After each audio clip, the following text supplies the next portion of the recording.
on Kumasi metema Asante Kotoko. Say they took by Fred the air, no, made them a can say local leg, no. So yeah, dear young quantity be council. You remember phone say, oh yeah, dear. Took by Fred the 14th. Estate yeah. Say oh develop it. Yeah, put mine. I may say house and more dead. And when or two for say, hey, say me catchery. That is Andra, me catch say grader and attacker. Esi put a year, Adakojachi.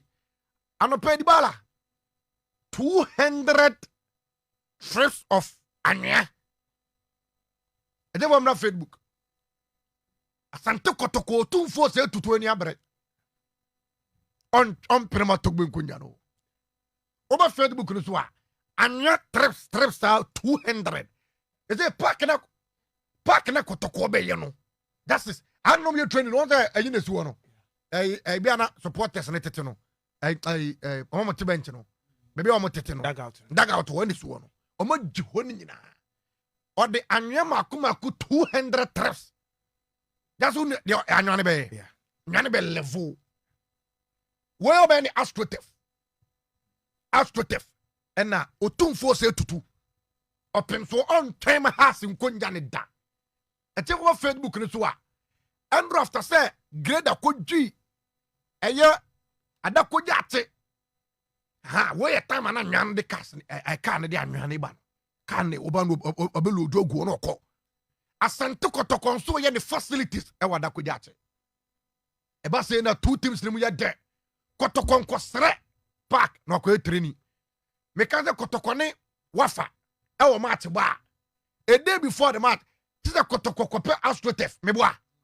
Ewa tamana yi asamojan na Kotoko akọ treni akọ tuaka otumfo se tutu di na si fam oye togbedi ani bi tebe se Kotoko no waya house beye house ya Kotoko beye sa 2 teams no omo competition na Ghana Premier League mu ya de omo na ma Ghana football ye local enti Andro nkoana omo dwuye no from Andro to 200 trips of Anya.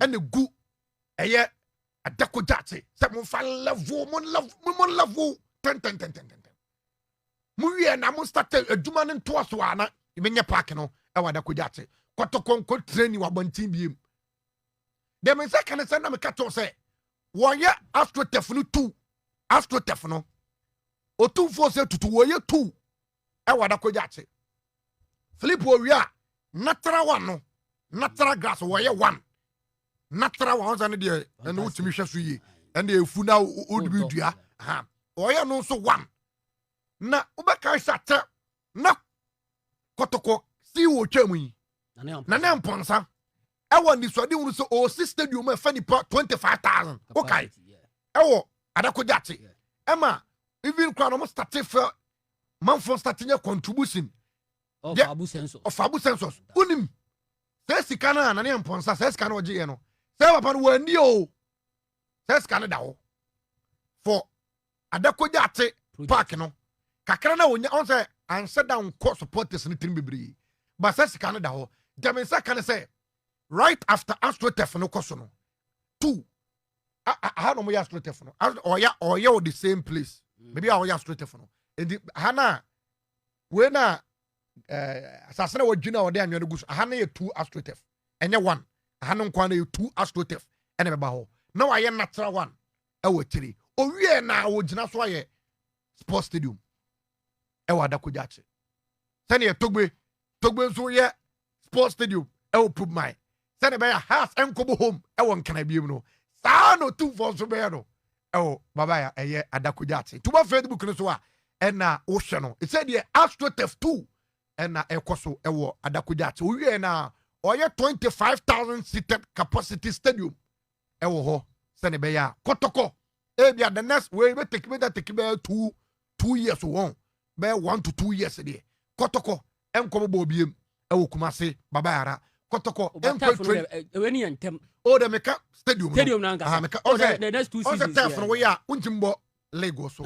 Because dressing room ni ayi ni ho. Ha, ba be training ni ade. By stadium na nka so tumfo ebe ye no de ebe take 2 years say the Togo de no say the Togo ama ayi makwaja asase ayi akiemopo sene ya from akiemopo omo dia o this time from omo munim se sane omo di na ya na won ta se the omo kasa nim enti ayen kasa se de me send your house one mu fe aka bi na kasa friend interview here obe refer ho Asaki omo no munim omo akan bi ni odote omo kasa munim enti togba ama akiem popon justice nka bi omo na ato omo di omo kasa munim omo ho dada me wan kama ntida nya just kana enti me kasa wo se na be asemba ho a said justice ma wo te no justice ma me te ya se from said me so house for na ma me so me te enti eno nsam no tuba Facebook no so a the latest e wo Kumasi Asante Kotoko justice enema mu ya ede yes prince eno e static can bia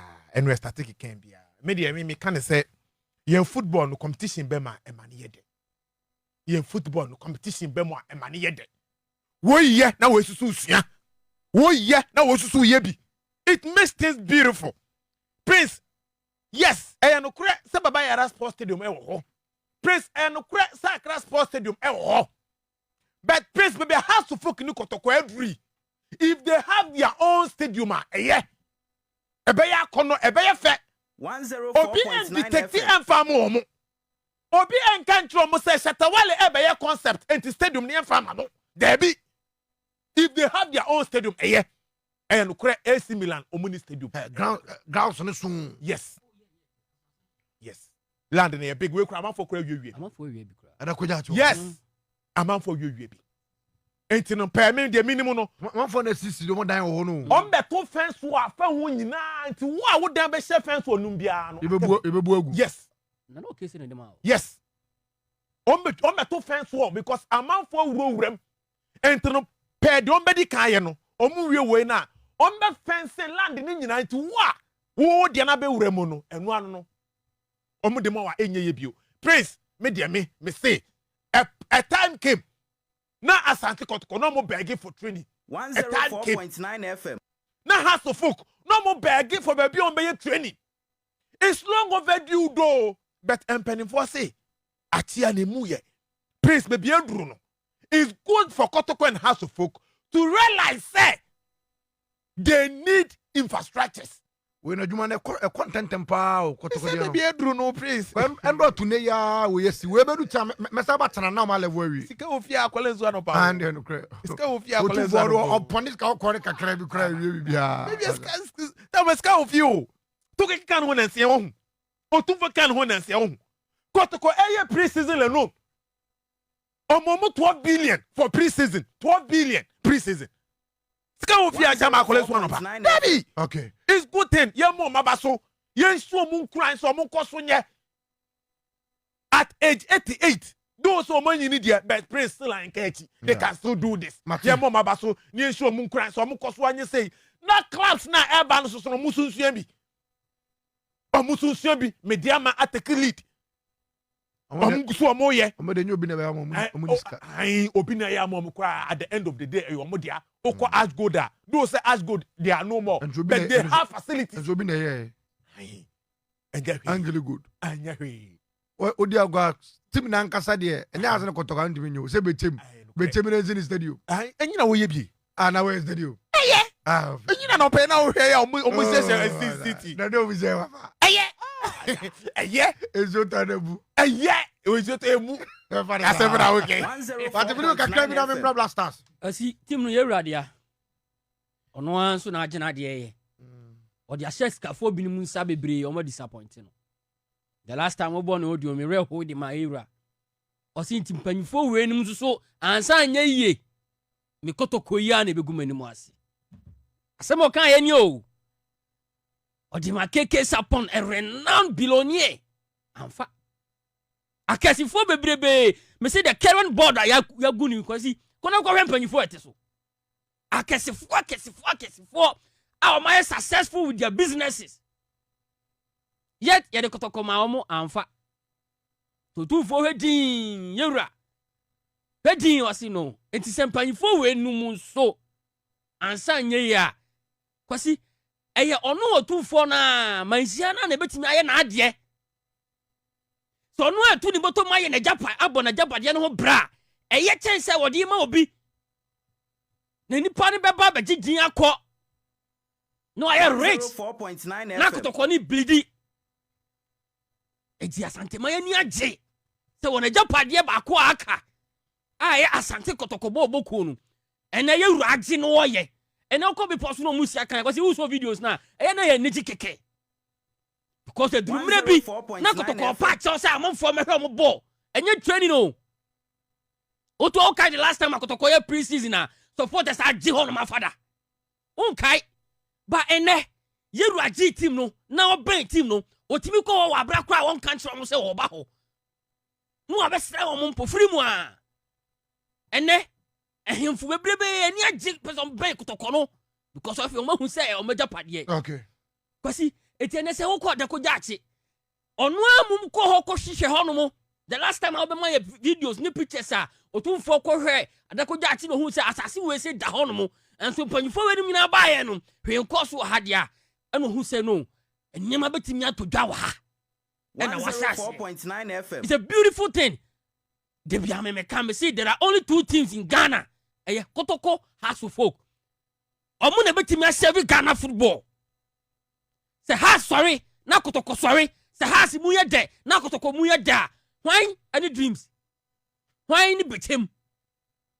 Kotoko ne asum ye da ho na ma dreams so. Perfect. Emma musum ye de. We have it. And the coach is trying to Kotoko ne as betimi egu, ebetimi good dreams. Cause so Kotoko mu ye da, and dreams de tenika. Ayo mo na emu ye de. Rafa Kumoji be catch say oni Kotoko ball na otimi tua players ka bom. Esa tua bi tu ho. Kotoko ye budget. Na me catch ro. Eti say Next game 3 ye Kotoko. Ebetua mo kawai. Yebetua mo kawai because supporters e baba be hwe. Na why ye ma it will be a home game 4.9 with FM. us and Kotoko there. A budget. Itimi buang amanfo ka to hono ma o mu twen ye ne Kotoko bebo. Okay. Itimi there so who say Kotoko ani abre na has ani abra for the benefit of Ghana football. They are the only 2 teams that can save Ghana football. Me da Itimi ani agi dia ma Asante Kotoko. Bogami